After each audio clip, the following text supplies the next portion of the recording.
افسانہ کنواری تحریر کرشن چندر۔ اس افسانے میں کرشن چندر نے عورتوں کی نفسیات کے ایک اہم پہلو کا ذکر کیا ہے۔ یہ بات تو مشہور ہی ہے کہ عورت اپنی عمر کو چھپاتی ہے اور اپنی اصلی عمر سے ہمیشہ آدھا کم ہی بتاتی ہے۔ اس افسانے کے ذریعے مصنف نے یہ ثابت کرنے کی کوشش کی ہے کہ عورت جہاں اپنی عمر کو چھپاتی ہے وہاں اپنے کنوارے پن پر بھی فخر کرتی ہے، چاہے اس کی عمر 80 سال ہی کیوں نہ ہو جائے۔ 80 سال عمر کی کنواری خاتون یعنی جس کی زندگی میں شادی نہیں ہوئی، وہ اپنے آپ کو اس 60 سالہ خاتون سے بہتر سمجھتی ہے جس کی شادی ہو چکی ہے یا وہ بیوہ ہو چکی ہے۔ اگرچہ وہ 60 سالہ خاتون جسمانی لحاظ سے زیادہ فٹ ہو، زیادہ حسین و خوبصورت ہو، اس کی بات چیت میں نفاست ہو، کام کاج میں سلیقہ مندی ہو، اعتماد اور حوصلے میں چند قدم آگے ہو، لیکن کنوارا ہونا ایک ایسی صفت ہے جو تمام عیوب کو ڈھانپ لیتا ہے اور عورت اپنے آپ کو دوسری عورتوں سے بہتر سمجھتی ہے۔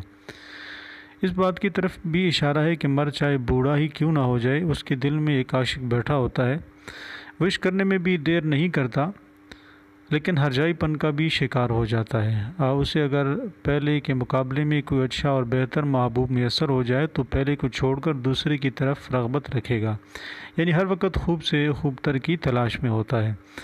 میگی ایلینٹ 80 برس کی خاتون ہے۔ وہ موقع محل کے مطابق اپنے آپ کو سجاتی سنوارتی ہے۔ لندن میں ایک ناکام معاشقے سے دل برداشتہ ہو کر بمبئی چلی آئی ہے۔ بمبئی میں وہ پہلے بیرون کریم بائی کے سیکرٹری رہیں اور پھر مسز کریم بائی کی سیکرٹری بن گئی۔ مصنف نے ان کو مسوری میں دیکھا، جہاں وہ مسوری کلب میں آتی جاتی رہتی تھی۔ مصنف چونکہ تاش کے ماہر کھلاڑی تھے، اس لیے سکینہ کریم بائی کی دعوتوں میں موجود ہوتے، کیونکہ سکینہ کریم بائی کو تاش بہت پسند تھا۔ سکینہ کریم بائی کی خوبصورت بیٹی عائشہ اور مصنف کے درمیان کچھ تانگ جھانک لگی رہتی تھی، لیکن مصنف کے کم حوصلہ ہونے اور عائشہ پر سخت پیرا ہونے کی وجہ سے ان کے معاملات عشق آگے نہ بڑھ سکے۔ مصنف کریم بائی کے خاندان والوں کے ساتھ بیٹھ کر تاش کھیلتا، جس میں عائشہ بھی شریک ہوتی تھی۔ مصنف نے اس تعلق کی وجہ سے میگی ایلینٹ اور ان کے معاملات کو قریب سے دیکھا۔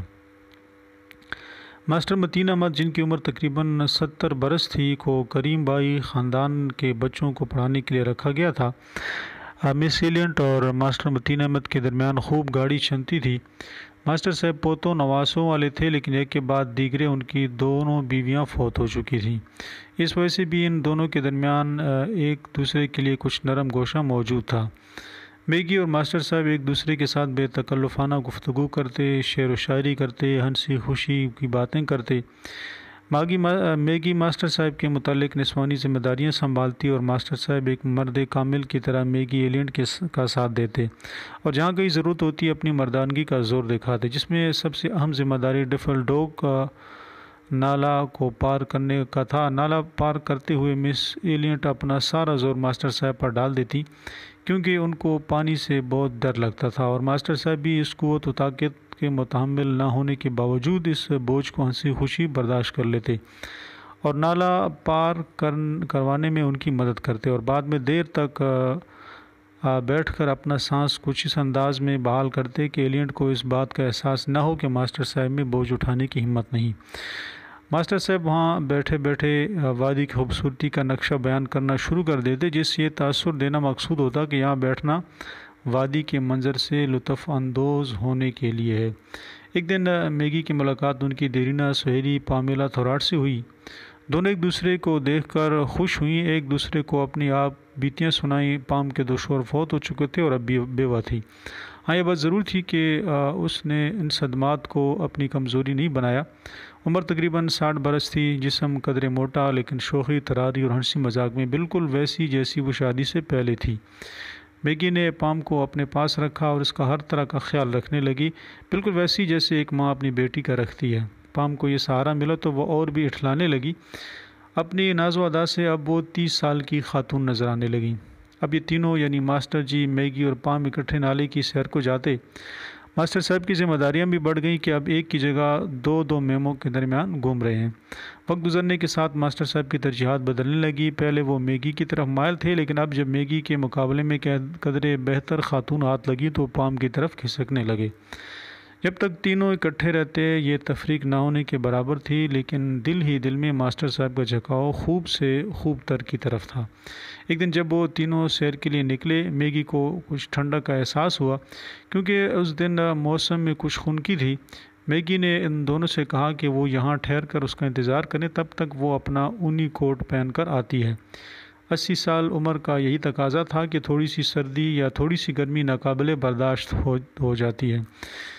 میگی کے جانے کے بعد پام نے ماسٹر صاحب کو چلنے کا اشارہ کیا۔ ماسٹر صاحب کو سابقہ مدارات کا خیال رکھتے ہوئے میگی کے لیے رک جانا چاہیے تھا، لیکن وہ نہ روکے اور پام کے ساتھ چل پڑے۔ یہ اس بات کا ثبوت تھا کہ ماسٹر صاحب بھی اپنی ترجیحات تبدیل کر چکے تھے۔ انہیں 80 سالہ محبوبہ سے زیادہ 60 سالہ محبوبہ کی رفاقت عزیز تھی۔ میگی جب باہر نکلی تو دیکھا کہ کوئی بھی وہاں موجود نہیں ہے۔ ماسٹر صاحب کی رفاقت میں ان کو سکون میسر تھا اور زندگی کی بے چینی ختم ہو چکی تھی۔ یہ حالت دیکھ کر ایک دم اس کے چہرے کا رنگ بدل گیا۔ اسے ایسا محسوس ہوا جیسے وہ کچھ خواب دیکھ رہی تھی اور اب بیدار ہو گئی ہے۔ نہ اسے ماسٹر صاحب سے امید تھی کہ وہ انہیں چھوڑ دیں گے، اور نہ اپنی بیٹی جیسی پام سے کہ وہ اس کی عزیز از جان محبوب کو ساتھ لے کر چلی جائے گی اور اس کی پرواہ تک نہیں کرے گی۔ وہ دم بخود کھڑی سوچتی رہی اور پھر اس نے سکینہ سے پوچھا کہ وہ دونوں کہاں گئے ہیں۔ سکینہ نے سوکھے سے لہجے میں جواب دیا کہ اسے کیا ہوا ہے، اسے یہ نہیں بھولنا چاہیے کہ پام اس سے عمر میں چھوٹی ہے۔ سکینہ کا یہ روکھا سا جواب سن کر میگی نے بڑے فخر و تکبر بھرے لہجے میں جواب دیا کہ کیا ہوا اگر وہ مجھ سے عمر میں چھوٹی ہے؟ اگرچہ وہ عمر میں چھوٹی ہے لیکن اس کی طرح کنواری تو نہیں ہے۔